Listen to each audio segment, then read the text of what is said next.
Habari ndugu yangu Mswahili. Okay. Kwenye maisha iko hivi. Kuna hawa watu by the way mimi wananikera sana, binafsi wananikera kwa sababu unakuta mtu anamfahamu mtu kulingana na tabia zake. Inawezekana tabia zake si nzuri kwa mtazamo wake na ufahamu wake na jinsi alivyomfahamu yule mtu. Alafu huyo mtu ambaye anamfahamu huyo mtu fulani mwenye tabia zake hizo anaforce watu wengine wamfahamu vile anavyomfahamu yeye. To me hili naliona liko wrong, haliko sawa, kwa sababu huyo mtu ambaye wewe unamfahamu kwa tabia hizo ambazo wewe unazifahamu kwamba si mtu mzuri, ana tabia mbaya, kuna mtu ambaye ana busara kuliko wewe, ana hekima kuliko wewe, inawezekana amekuzidi pia umri.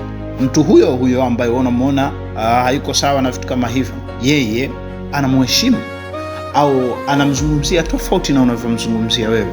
Wewe mwenyewe unashangaa, na inawezekana kuna time unaforce au unajaribu huyo mtu mwenye busara na hekima anayemfahamu huyo mtu ambaye unamuona hana busara wala hekima, ni mtu wa hovyo, amsimuheshimu, amchukulie vile unavyomchukulia wewe.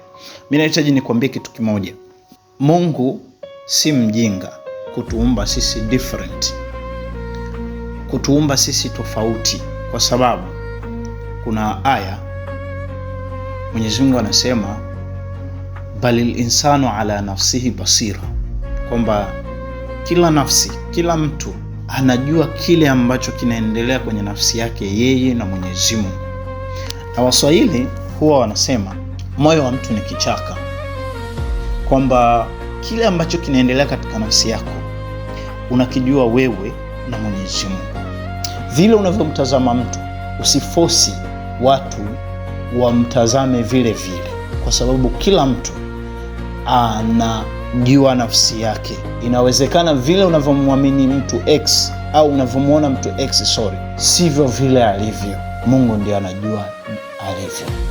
Inawezekana wewe ulienda na picha hiyo na yeye akakuonyesha picha hiyo uliyotaka wewe kuiona. Ulitaka kuona picha ya samaki, yawezi kukuonyesha picha ya ng'ombe, alikuonyesha picha ya samaki. Na kuna mtu alienda na picha ya ng'ombe akamuonyesha picha ya ng'ombe. Usiwaelewe watu, usiwaforce watu wamuelewe mtu jinsi ambavyo wewe unamuelewa. Try to respect people.